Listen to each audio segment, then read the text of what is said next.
gonna. All right. Good morning, everyone. I'm Michael Naylor, and I'm the director of the Maine Enneagram Center for Transformation and Change, coming to you from Arctic Maine, South Portland, Maine. It's a beautiful day out here, and I've got the pleasure of having a beloved Type 3 with us today. This is Brad, and where are you calling from, Brad? I live in Beaufort, South Carolina. It's down along the South Carolina low country, along the coast in between Charleston, South Carolina, and Savannah, Georgia. I'm actually about 10 miles from Georgia, where I live along the coast. Awesome. Well, what I would love is if you would just share a little bit about how you came across the Enneagram and then the agony and ecstasy of your journey, inward journey, and anything you want to throw in along the way would be awesome. So just let us hear some of your story. Sure. Well, and thank you for asking for my story. It's funny when I think about it from an Enneagram 3 perspective is what is my story and what is my life? I often find that the stories I like to create about my life are not always true. So I will definitely work to speak from the place of authenticity for this one. But I did find out about the Enneagram probably about 2002 and 3. I have a great father-in-law, mother-in-law that had been doing a lot of work with the Enneagram and said, hey, this may be something of interest to you. It came in a great time in my life. I was still fairly young at that point, in my late 20s, but early 30s, but I was already noticing how my drive for efficiencies and achievements often let my personal life languish, especially in working environments. I was already finding that I was very successfully climbing the ladder of Western success, but wasn't always the great boss or very mindful in listening to others. So I learned about that. And at the same time, I was learning about a Franciscan priest, which probably many of your listeners have heard of or may have heard of, Richard Rohr, out in the Center for Action and Contemplation in Albuquerque, and some of his teachings around spirituality. But I did not know that he had been involved in Enneagram work. So I actually came at him from a backwards direction. But in about the mid 2000s, probably 6, 7, really started reading his books and went to the first CAC conference in 2007. Very interested in male spirituality issues. And from there, I had a chance to meet Richard and get to know him and learn from him. From that point, around 2007, I left work that we had in Florida and started our own company. What does a 3 do? And can't hit any higher on ladder of success in the company's in, instead of switching to another, just start your own. So we moved over here and did that. And the journey just continued. And then the last piece, a really, really integral piece, I think, for me in this initial part of my journey was finding about the Enneagram Institute, doing a lot of work in trying to find somewhere that I thought for me would speak to the way that I wanted to engage with the Enneagram. Once again, looking at it from a spiritual dimension, in addition to just the typology pieces, and found Russ Hudson and Don Rizzo's work and began doing Enneagram trainings. And the first one I did was with you and Linda in Atlanta. It was great. So that was kind of my journey. So from about 2011, really headed off in that direction and excited to learn more every day. Awesome. So, one of the things that, I've had an opportunity to sort of witness is 3s at their best and 3s when they're under stress. And what I love about the healthy 3 is there's just a beautiful heartfelt presence and a great deal of modesty and also just this kind of beautiful attunement to doing what really calls their heart. And, they have their heartfelt passion. And we often say a healthy 3, follows their heart's desire, whether anybody's watching or not. And then the more the 3 gets caught up in fear, stress, and shame, then I can become very aware of whether the audience is cheering for me or not. And I just wondered, what you've learned along the way in terms of that kind of paradigm of, I guess, the levels of health you would call it. Yeah, I wholeheartedly agree. It's funny. I've always had a desire for teaching, uh, but it was really the Enneagram was when I went into learning the Enneagram, it was specifically for personal development, was to try to have a clearer picture of what I'm up to, and being willing to be humble and vulnerable about what came up for me. So in the first few teachings, everything else that I had learned in my life, I've always commodified. I learned how to do it better than others and make money off of it. That's kind of been my MO, which is a typical threes MO. And so when I started learning Enneagram, I was like, I'm not doing this to teach it. It's like, well, why are you in a certification training program? Well, I want to learn more. But it was more for me and about me, and hoping I could be a better husband, father, friend, mentor, everything else. And then strangely enough, even I would say because I came at it from that way, I had more men and women, but primarily men that got to know me that are in their same age as me. I'm 46 right now, but in our 30s and 40s, figuring out that the ladder of success was leaning against the wrong building, to quote Richard Rohr, that started reaching out and saying, what are you doing differently? You seem different than you used to. And that's where I started teaching again, but and I lead a few retreats here and there on the Enneagram, but it's never been about me in front of the room. It's really been about me seeing somebody else light up in that room and see a beautiful part of themselves. I think of the Enneagram as one of the most positive systems of growth and support that you could ever run across, although it's often taught as finding negative traits and wallowing in negative traits. So I'm all about the glory and passing on the empowerment of the Enneagram, and when we can learn about ourselves and see what we're up to, the real true self can emerge. Well, that's certainly what I really appreciate about Risa Hudson's approach to remembering that there's something really beautiful in all of the types when they're healthy. They're awesome. They shine their light in their own particular way, and so that's just something I've witnessed out there in the world. There's different perspectives, but so one of the things I've often noticed, or threes have shared with me, is that they are really good at attuning to what people value, and then almost like a chameleon, shape themselves into it and kind of win them over and draw them closer. I can remember one friend of mine said, if I'm not careful, I can sit down next to you and start telling you about your kids, and I don't even know who they are, but you'll feel like I know them, and you will feel so good about me as a friend and ally, when basically I've just been doing my three thing of reading you and showing up in a way that lights you up. And so there's that perspective, but then there's, I think, what you mentioned, which is being a vehicle for encouraging others to light up. I like the John Lennon song of "We All Shine On." That's like the radiant heart of the three. So have you noticed in your own growth and maturation, those two different dynamics of being able to read people and kind of turn into what they like, and then also really having that shift towards lighting them up? Like what's been your experience? Absolutely. I still catch myself in the former a lot more than the latter. And I have to ask myself, and I'll do it in the middle of a conversation internally, like, okay, which Brad is showing up right now? Oh, interesting. Yeah. And be like, okay, is this really what you want to do again? Because we know where it is like an addiction. It's clearly an addiction, addictive pattern thinking anyways, where it's like, I know I can get this person this way. I used to tell a story about my wife, who's a 7.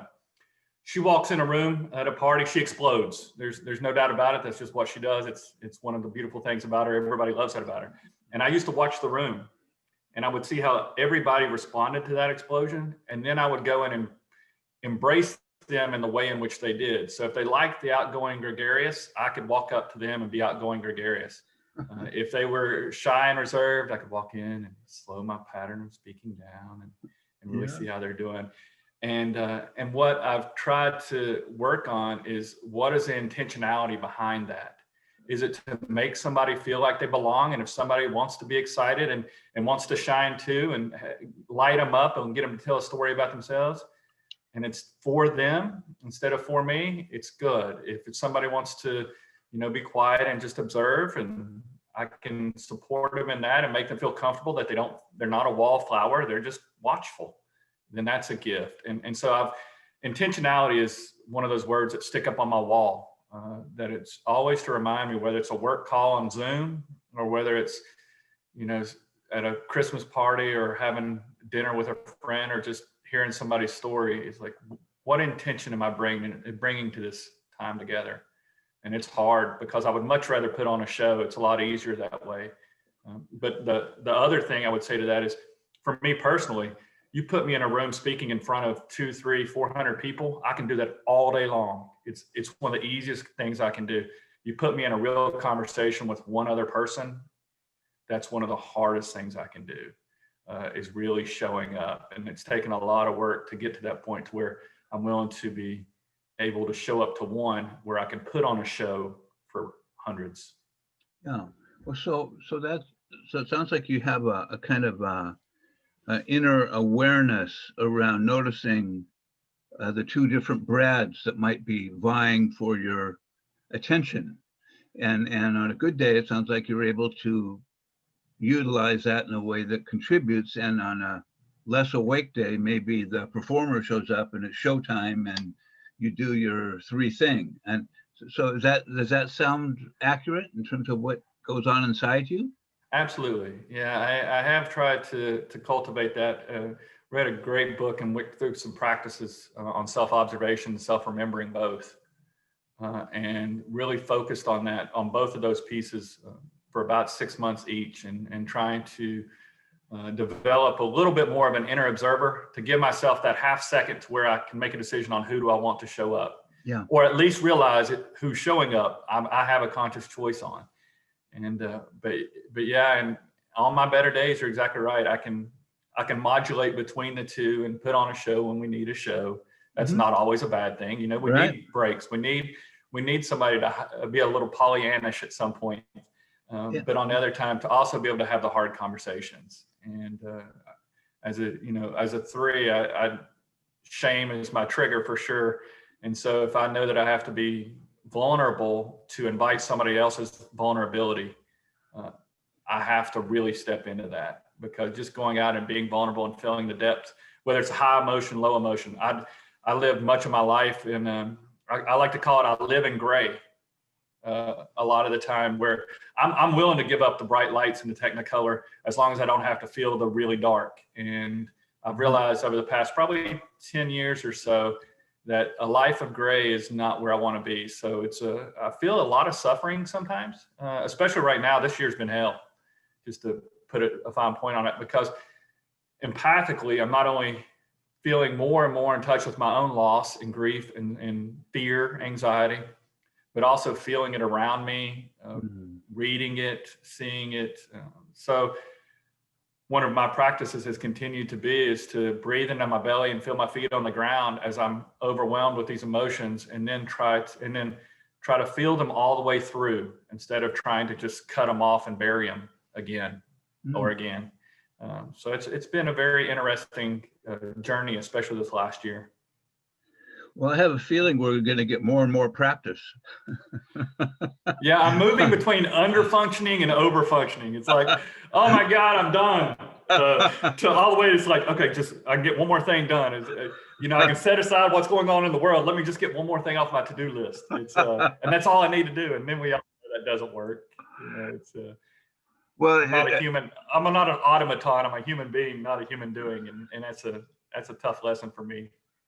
Well, dear friends who are threes will say that they get magnetized by their goals. It's like it's like a laser of focus, like, oh, let's go. And it's like there's adrenaline kicks up, and the energy to complete things and do things and succeed is potent. And also, when in doubt, if there's suffering around me, I can see that goal and go, there's the goal. I'm going that way. Oh, see you guys later. But so it can become not only a gift, I mean, for accomplishing things, which threes are awesome at, but also my favorite escape hatch, right? Because Yep. I get adrenalized. It's like, it's like the whole idea of workaholism. It isn't like it's a burden. I just get fired up by it. It's like I get lit up. Let's go. And it's not like I'm forcing myself to be workaholic. It's just I can go there and my attention can focus and I'm excited. And so what's been your experience around those? Yeah, I feel very comfortable in that description. It's like, hey, you're shining a light on me. Yeah, no, workaholism is definitely something I battle with. It's we manage in our company, we manage nonprofits, and a lot of the work is, people reach out on the weekends or things where they're not doing their daily life, they're doing their other life. And so I'll just catch myself on Saturdays and Sundays where I need to recharge too. It's like, but if I could answer this email for this person, that's good too. And I'll catch myself. Yeah, it's a battle. And we have where we work, we have what's called a live work unit, where we have an separate office downstairs, and we live in a loft above it. So I'm really close to my workaholism, where I can, I'm literally about 20 steps down from where I live. So I catch myself, and I also know that it's a part of me that I need to continue to honor, because I know that if I don't watch it, it can get all encompassing. Clearly, and just like in many other addictions, it's definitely a process-based addiction for me. In that, as long as I do that process, I get my juice, and I'm good for another fix. But I've also noticed it's when I used to travel more before COVID. I had a couple of years where I traveled almost over 100 nights a year, and a lot of those were giving presentations and doing things. And when I would come back, it was literally a hangover, worse than any alcoholic hangover I've ever had, where I got on such an emotional high, riding the crest of being Brad Pickle, whoever that was in that moment. Yeah. To when I came home and stepped out of that spotlight, I was wiped out emotionally and physically for at least 24 hours some days. So it's clearly something that for me as a three, I have to be watchful for and careful for and deal with every single day. Yeah, well, it's a very powerful, um, for me, an emotional force is something about being in the starlight and maybe showing up in a way that really moves people, that is, very satisfying, and then it can become addictive, right? And then I come home and I'm just this ordinary guy puttering around the house, and it's like, oh, it's just like, it's like I'm dying. I said, no, you're withdrawing. This is called an ego withdrawal. How's it going? It's painful, but it's just sort of something about noticing the intensity. It sounds like you really get an intense hit, and then uh, be starting to prefer that, and then coming home. Like I remember coming home, and my wife was like, "Oh, how you doing?" And it's like, "Hey, come on, give me some juice." I mean, I've just been, cheered for the last 3 days, and she's like, you need some help. Go get some help for yourself. But anyway, how would you describe the high that you've gotten on? Absolutely, yeah. And it's funny because here where I live, people have no idea what I do professionally. Really, they do a little bit more, but so it's clearly that is that my professional recognition, which often historically not as much, not as bad now, but historically had been my life, would been my professional recognition. I would come home and I would be the guy, because most of my work on the road or on computers, I would be the guy that comes home and takes his dog out at 2 o'clock in the afternoon for a walk in sweatpants. And they'd be like, God, do you work? Like, oh, so it was, it's good. When I used to come home sometimes, the way that I would remember that I am just Brad is remembering to take out the trash, because that is my job. And I would be reminded of that. It's like, oh, that's great. I'm glad everything went well. Do you mind grabbing the trash? Like, absolutely. But yeah, no, the limelight is definitely it's very powerful for sure. I would think of a limelight for me is like the sun for a plant. I definitely see myself growing toward it, but I have to honor the fact that I also have roots, and those roots underground, they need their time too. And that's where I'm trying to focus more is how am I recharging? Awesome. Well, sometimes the paradigm we use, in talking about when the three is starting to lose contact with presence and their authenticity and just their innate value, as we talk about the passion of vanity, and it gets explained in a lot of different ways. One is that this isn't conscious, of course. We developed these patterns when we were just little ones, but it's this idea where I start to kind of overrate myself and feel like I'm more valuable, and I can't help it if I'm superior to you. If you would just wake up, you'd feel a little bit better, and you could just sort of honor me for the incredible gifts I bring. And there's also sort of attached to it an idea that I'm awesome because of all my efforts. Like I'm the one who created this person who succeeds. And so I become, again, this is when I'm less healthy and under stress, I become ego identified with my gifts. And when I'm healthy, often the story is I realize that whatever success I'm experiencing, I'm standing on the shoulders of thousands of people before me who have created this possibility for me to be here. So I wondered, how you've noticed those patterns in your life. 100%. Yeah. Especially in my younger years, I mean, I think one of the descriptions on the lower levels of the three is a self-promoting narcissist. I mean, yeah, definitely, or one of the Rizzo Hudson's descriptions in the levels of development. Absolutely. I could see those pieces of me and really, really good at doing it just far below the level of awareness that people weren't even seeing how good I was doing of being a self-promoting narcissist, for sure. And that's a trick is pulling it off with people getting the buy-in without getting overwhelmed, and walking that fine edge was something that I definitely did. I think, for me now, it's funny, I had family conversations about this.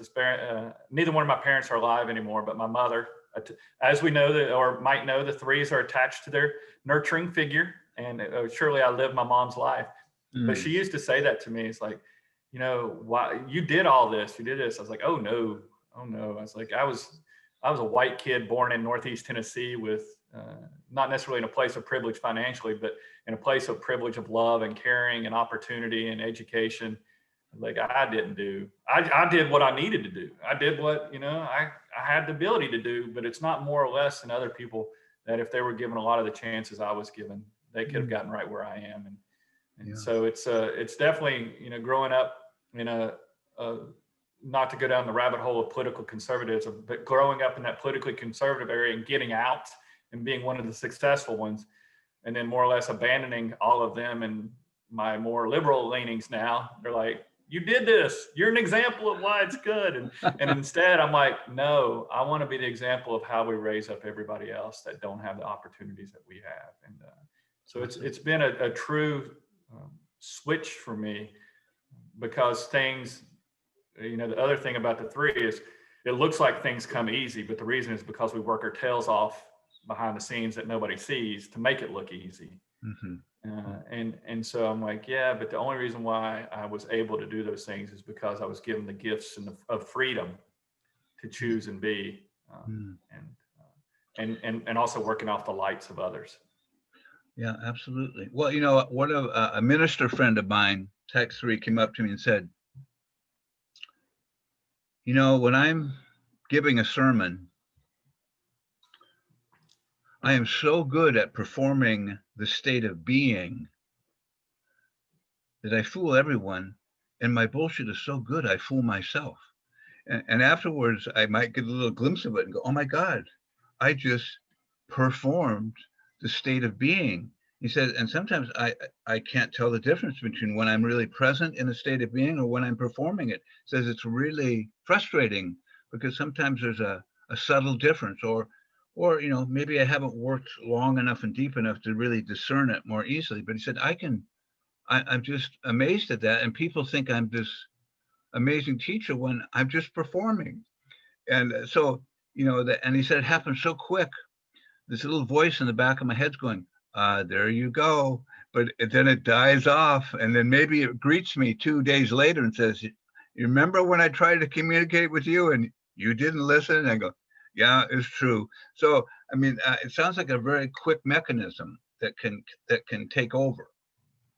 Yeah, I think that's trying to find that half second of choice for sure is for me when I see that. But oh no, it's clear. The other gift I would imagine other threes have it is playing the next step in the conversation while this conversation is going on, Mhm. and being able to be one step ahead. And oftentimes that one step ahead is, okay, which road are we going to go down here, Mm. and which one of us is going to take this road? Are we going to start performing? Because to Mhm. me, it's almost, especially when I'm in a social situation. When I'm at home, I can be a lot more me and all my messiness for sure, because Mm. my poor wife loves me dearly. And Mhm. I love her. But when I'm out socially, it's ongoing for me, and trying to, once again, bring that intentionality about who's showing up right now. And I find that the best way that I can do it is just be quiet. It just happened last night in a social gathering. There were three men having a conversation, and one of them is a beautiful nine, and he never speaks. And his wife's a fairly, she's a one, and she and two daughters. So he's the quiet man and three women household. And last night he was talking, and I was like, I can jump in here and take this to this level of conversation. And it's an intervention, and some interventions are good. And I was like, nope, so not today. Today it's his turn to tell his story, just the three of us. And it was Mm. so nice to just hold space and listen to somebody else, and learn something, because you never learn when you're speaking. But I Awesome. learned a lot just by listening. Awesome.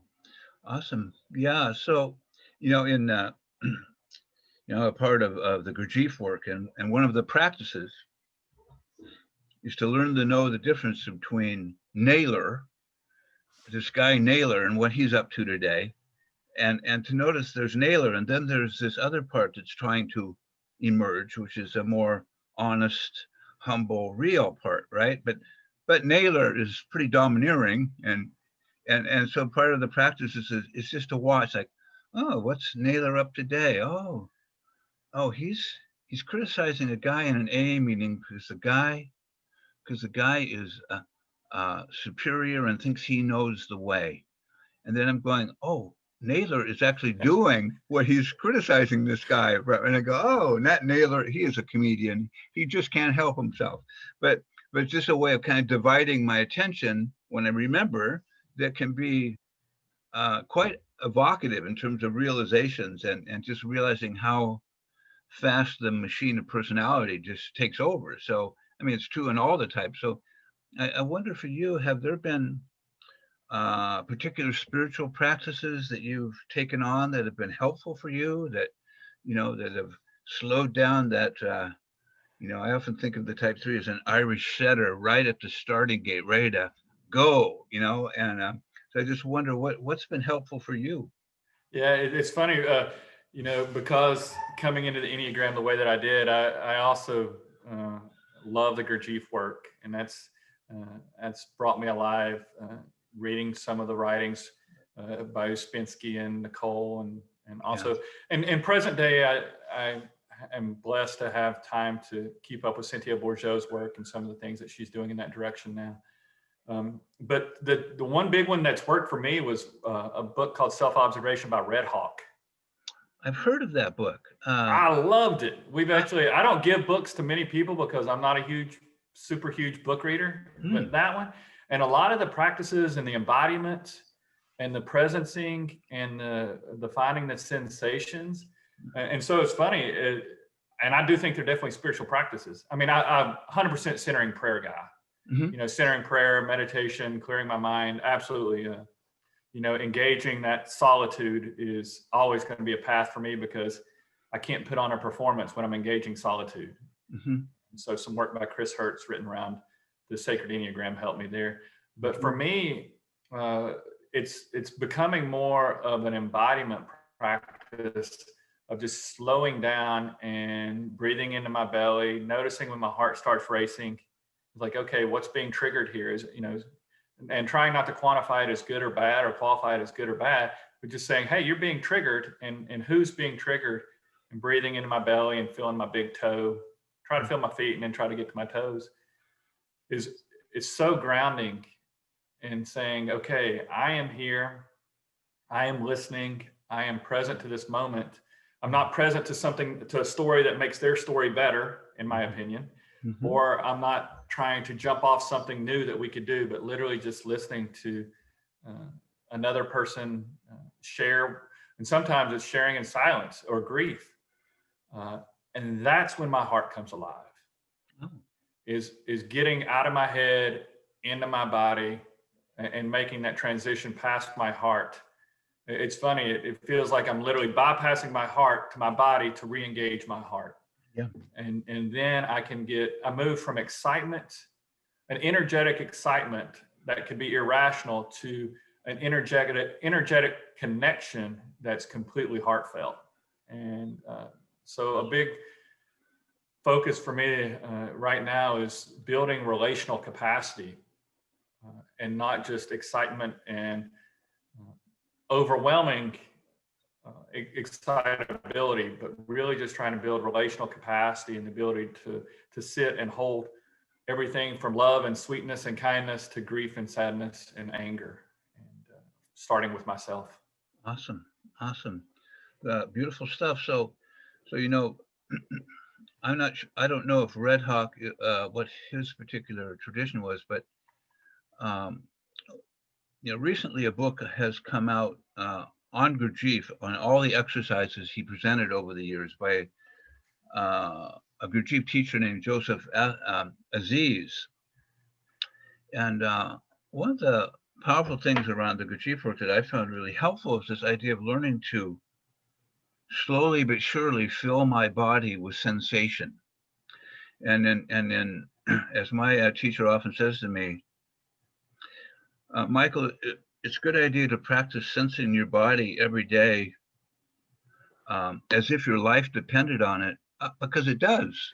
And he said, what happens as you develop more presence in your body, you develop a observation station inside yourself, so that when your emotions are throwing you horizontal, and your brain is going with it, there's this observation station in your body where you can actually see your patterns more objectively and not become hypnotized by them. Don't not enter the movie of your type, like, for the type 3 being the success, am I the, whatever that is. But it sounds like Red Hawk talks a bit about that kind of sensation. Is that? He does, yeah, and it is. He's also Gurdjieffian too. His training is in Gurdjieff work and fourth way work. But yeah, and so for me, the sensation that I notice is when my stomach tightens. When I feel my stomach, it almost feels like my diaphragm moving up. But when I feel that, and I'm not breathing more deeply, I know that somebody is a pickle is taking over, to use your description. It's like Mr. Pickle is entering the room, and are we inviting him in, or is he barging through the door to tell you how great he is? And so that's the reason why breathing into my belly has always been helpful, because I just notice, and I can feel it anytime I start to the other thing we talked about, vanity, but I'll move to the deceit piece for a second. Anytime when I'm realizing that I'm embellishing a story. I think threes get a little bit thrown under the bus with deceit, because it sounds like all we do, in some teachings, it comes across as all we are is a bunch of liars. Yeah. But oftentimes what I find is it's more of an embellishment. It's taking what seems real and just adding it one more piece of not accurate, not true information to show you how exceptional it is. So it moves from really successful to exceptionalism. And that's where I find it more, that I've seen in my life, is it's typically where it's something that other people are saying, holy crap, you pulled that off. And because the juices are flowing, one more sentence that can then sit there and knock it out of the park. So it's like bouncing the ball over the fence, so you're getting a double. to use Yeah. baseball metaphors. It's a Yeah. ground rule double, or I can do a grand slam in the World Series. And it's literally just trying to like, oh, well, let me just do the walk-off home run. Yeah. I got them with a ground rule double, and they're excited for me and about my story. But I can do the walk-off home run with one more slight embellishment, and it's that's what I watch myself on, and then I feel it. And if I start feeling that in my chest or my upper stomach, I'm like, yep, Yeah. do it. Don't do it. Well, it sounds like you have that inner sensitivity that when you start to stretch it, your body knows that it isn't the truth, and there's like something that happens. I know for me, it's kind of like I get a bad taste in my throat, and just because there was a time, when I might tell a story that was funny, and then I found myself adding details to make it funnier, and it Yes. happened so unconsciously, and then I sat back and went, oh, 80% of the story happened. The other 20%, my creative imagination I must be a channel for humor. What can I say? They laughed even harder, so God bless them. But I noticed just how it could just start happening. And, I'm a 4, typically 5 wing, but I can go to 3, and both healthy and unhealthy. But it's an interesting thing you point to also, is that it seems like there has been a habit in the Enneagram world to identify the types by their level 6 behavior, right? So type 3s are self-centered and, arrogant, me first, and type 4s are just moody, elitist, entitled people, and which is unfortunate because, all of us at level 6 are, as Russ would say, a pain in the ass, and all of us at the higher levels are quite wonderful. So that said, what initially, making the leap from being in the mechanics of one's personality to actually stepping into more authentic way of being, most of us don't just volunteer for that and say, that's an awesome idea, I think I will do that, let's go to a workshop. I was dragged kicking and screaming, I often say, to the altar of my freedom, and it wasn't because I was a great volunteer, but I wondered what happened for you to get you curious about this. Yeah, it's for me, it was two main things. Is first off is I think there was a part of me back when I was first learning wanting to learn more about myself. There was an authentic part that was like, what's missing here? Because I was missing a lot.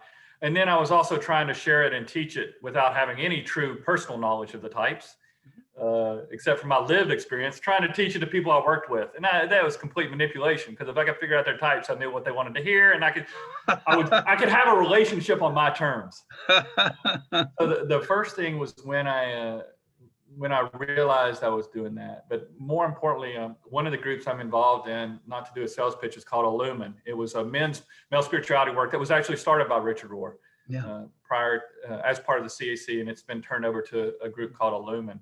And they have a men's rites of passage. And I was just going through a time in my life.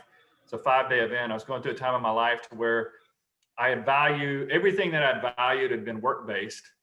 And then I'd been publicly shamed. Or at least I'd felt publicly shamed. I tell other people the story, and they're like, that's not bad. I'm like, well, yeah, if you're me, it was. But then I had a 5-day experience to really unpack some of the things that I needed to grieve and loss and let go, so that then I could try to begin the work of excavation. It was, it's based on a lot of the old initiation rites that they took young men through in villages and a variety of different cultural traditions. We just lost it in the West. But a big part of that is dying to the person that you thought that you were, so that you can step into who you might become. And that was in October of 2011, in the woods of West Virginia is where I experienced mine. And from that point on, it's kind of like the red pill, blue pill in the Matrix. I'd kind of seen behind the curtain of Oz, or gone down the tunnel, and I knew that to really go back to the way of just living off of achievements and success, to do that was going to be more uncomfortable than the uncomfortableness of showing up. And I think that's what it really came down to, is that I had to get to the point that I was going to be more uncomfortable to not change, to actually make the decision to change. And luckily it happened, and I feel as if I'm every day learning something new, but and great 12-step traditions, just today, just this minute, just this second. It's an ongoing opportunity to be alive and to live versus to sleepwalk through life. And I'm trying to choose more days and more minutes and more seconds of living versus sleepwalking. Well, awesome, it's awesome, and certainly you were made for these times, as many of us were and are. And I was thinking of something that in different spiritual traditions, including the Gurdjieff work. So I've been involved in the 12 steps for almost 40 years, and see people start off really well and get sober and clean, and everything starts coming together, and then they're gone. And then the other pack of people I see, they hit year 20, and because of their inner work, they start to face something that the 12 steps don't address specifically. And if they don't know that there's outside help that they need to get, they will relapse and disappear and suicide or die slowly. But what's said in the circle I work with is this idea, when they talk about the hexad, it's the idea that you're either moving in the direction of growth or you're moving backwards. There's no stopping and hanging out. And that means on some level having some kind of knowledge that unless I'm leaning in the direction of expanding awareness, that there is a gravitational pull in me that wants me to go back to the start. And so there's like an opposing force, right? And call it the law too. There's the affirming that I want to go forward, and then there's the denying that wants nothing to do with any of the spiritual growth stuff. I'll do it tomorrow, right? Mm-hmm. And so it's an interesting thing that talk about, in the circles that I work with, is that this denying force can be rather subtle in terms of a person makes great progress and then suddenly they stop doing their practices, or it's like they take a day off or 2 days off, and the next thing they know, all of their patterns are on them again, and they don't know how it happened. And so there's always this, what Gurdjieff said, and all the teachers say this, is that, doing spiritual work alone is not difficult. It's actually impossible. You need to be in some kind of connection with others who are on the journey, or your patterns are so potent and powerful that they will drag you back to the beginning while they tell you you're progressing and doing awesome, right? So I just wondered, in your work, have you found it important to stay connected to other people who are journeying? Absolutely, yeah. And that's where I really come alive. I mentioned the group of Lumen. I am involved in the male spirituality group, still stay involved. I happen to be their administrator, but even outside of that, if I don't do vulnerability on a daily basis, I will go right back into to-do lists, checklists, achievements, these other system of metrics, which are all reaching for a shiny star that doesn't really exist, versus the excavation work to find the shiny star that's actually inside. I mentioned I literally have 3 things on my wall in front of me. 2 of them are Post-it notes, and one of them is type 3, describing underfunctioning and overfunctioning and things that might help. But one of them that's been up there the longest is just a sticky note that says tenacious. And that came from a shadow work retreat I did with a group of brothers. And the idea being that I have to be just as tenacious to do my spiritual work and to set aside time for my spiritual work, and to go out in nature, see that I'm part of something much bigger than myself. I have to have a constant reminder of that, because it's so much easier to me, especially in front of a laptop in these pandemic times, to go right back into what feels successful instead of doing the work. Because I always say that, I think Russ was the first person I heard it from. No, it was actually you in our first training, is that when you find your type, it can be like a booby prize, because then you can either do the work or not, but now you know the difference. And I know I'm paraphrasing, but that's really what I try to tell people, is that once you know what you're up to, you have to use those I call them psychic anchors. I have to use those many successes of saying, I showed up today to do the next one, to do the next one. And where I find that it helps in community is hearing other brothers that have, because it's a male group, hearing other brothers where they've been struggling, but they were able to have one little anchor that they were able to stick in there and hold on to where they were for today. And I'm blessed because we come from a variety of different backgrounds, and we don't know what anybody does for a living, really. So everybody comes into it as equal. It's not a 12-step program, but it's definitely builds off a lot of the same philosophies. But without that community of men sharing and showing up, we can't grow up. And it's been very important in my life to be able to do that. Unfortunately, here in the low country of South Carolina, it's not a lot of men are looking to do this work in the way that we discuss it, but I'm able to get a handful of men and women here locally that we talk about these things. I call them the things that matter, to try to do the inner work that makes a difference in the world. That's our motto. Awesome. Well, I wonder if you would say a little, you mentioned Lumen, and I think that Lumen is probably, from my perspective, I've been involved in men's work for many years up here in Maine and running men's groups and being a part of something called Mainly Men, which is a gathering of men twice a year, a really beautiful coming together. But I've found Lumen probably to be the most potent international men's group. And I just wondered if you would say a little bit about what your experience with Lumen has been, and maybe even if somebody's listening and would like to, follow up and get involved in it, just some ideas you have around that. Absolutely. I'd love to. And thank you for the opportunity. Most importantly, I would say is that Lumen is just a group of brothers.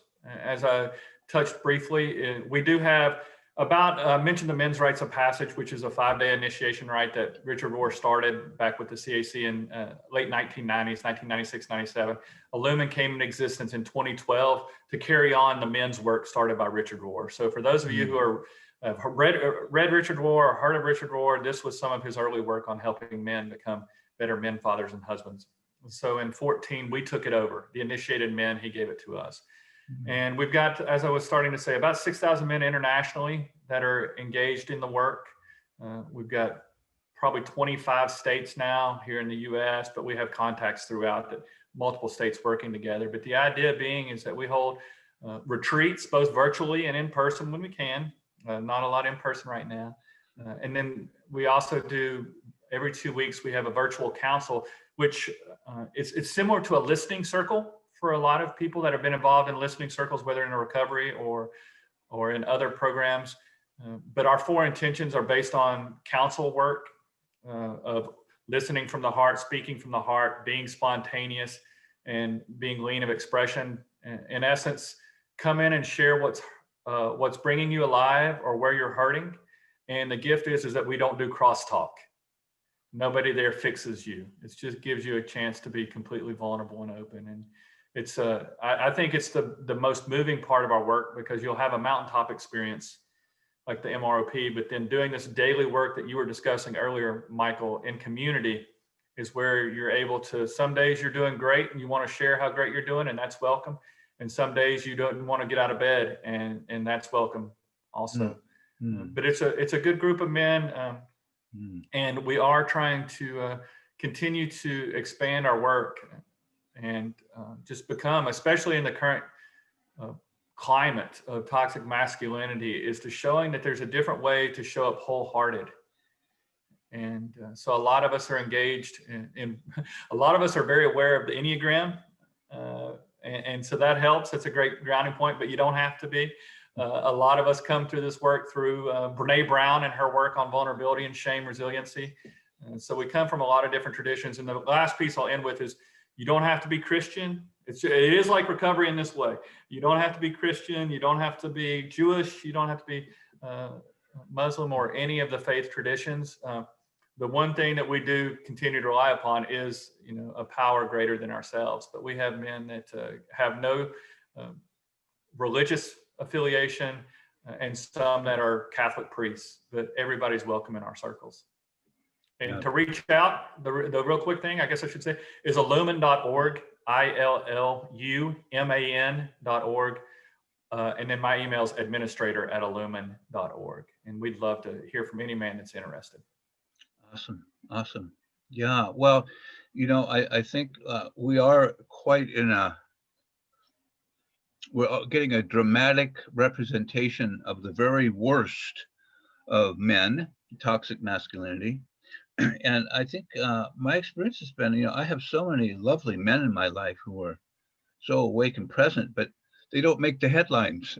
They're not usually newsworthy, but they're there. There's more than people understand. And I know whenever I teach the Enneagram, there's always beautiful men who show up. And, so I think it's important it's easy to start characterizing all men as being a part of this one dark force of unconscious wounded men who are dangerous to be around.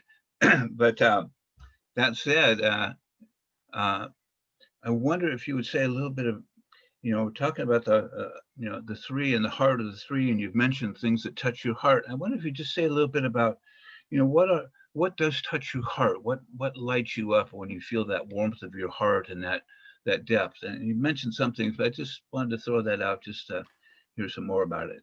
Well, the one part I mentioned that it's come late for me. It was really important when I was little, and now it's come back again, and that's nature. As a kid growing up in the mountains in Northeast Tennessee, I used to play in the woods all the time. My father took me out to play in the woods. We went camping. We did fishing. We'd go deer hunting. My brother would take a rifle. I'd take a camera. I've always been a little softy there. Happy to be. But I gave that away for a number of years. And there's a lot of different reasons why. But I got more engaged in the constructed world, the built world. But I want to be careful and say it's the human built world, because there's a built environment around me that I'd completely lost touch with.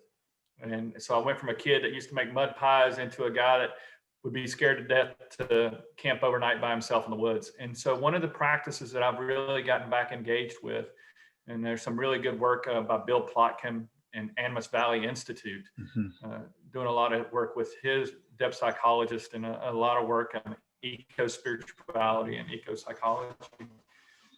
And that's really bringing me alive again. I'm going out I haven't gotten a chance to all the time but I was going out once a quarter and camping by myself, fasting while I was out there to allow myself to not be satiated by food, doing long walks and really hunkering down and being part of something bigger than myself, and seeing the gift of nature all around. So for me right now, something that was highlighted, and once again, it's my group of men that said, hey, you may want to try this. So moving outside of my comfort zone, but finding myself home again, and literally having an experience. It was my third day of fasting in a row. So we're talking, 72 hours in, and having the woods tell me you are welcome here, where as a three, we don't really feel welcome anywhere. We create our welcomeness by being worthy and valuable.